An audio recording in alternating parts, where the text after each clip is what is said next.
திருச்செந்தூர் கோவில் யானை தெய்வானை இருவரை முதித்ததாக தகவல் வெளியாகியுள்ளது. கோவில் பாகன் மற்றும் பக்தர் ஒருவரை கோவில் யானை தெய்வானை மிதித்ததாக தகவல் வெளியாகியுள்ளது.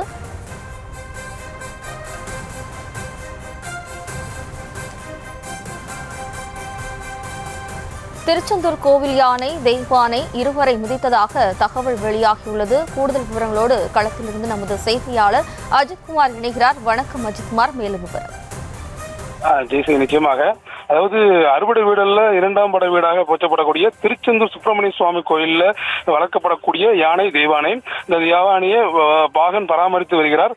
கோவில் சண்முக விலாச மண்டபம் அருகே யானை கட்டக்கூடிய இடம் உள்ளது. இங்கு தினந்தோறும் யானை கட்டப்பட்டிருக்கும். இந்த நிலையில இன்று தற்போது யானை பாகன் மற்றும் மற்றொரு நபரை யானை தாக்கியதாகவும் அவர் உடல் அசைவுள்ளதின்றி காணப்படுவதாகவும் தகவல் வெளியாகியுள்ளது. இந்த நிலையில் வனத்துறையினர் வந்த பிறகு உள்ளே செல்ல முடியும். தற்போது யாரும் உள்ளே செல்ல முடியாத சூழலில் அவர் உயிரிழந்திருக்கக்கூடும் என்றும் தகவல்கள் வெளியாகியுள்ளது. வனத்துறையினர் வந்த பிறகு முழு விவரங்கள் தெரிய வரும். தற்போது 2 பேர் உடல் அசைவின்றி உள்ளே இருப்பதாக தகவல்கள் வெளியாகியுள்ளது. ஜெயஸ்ரீ,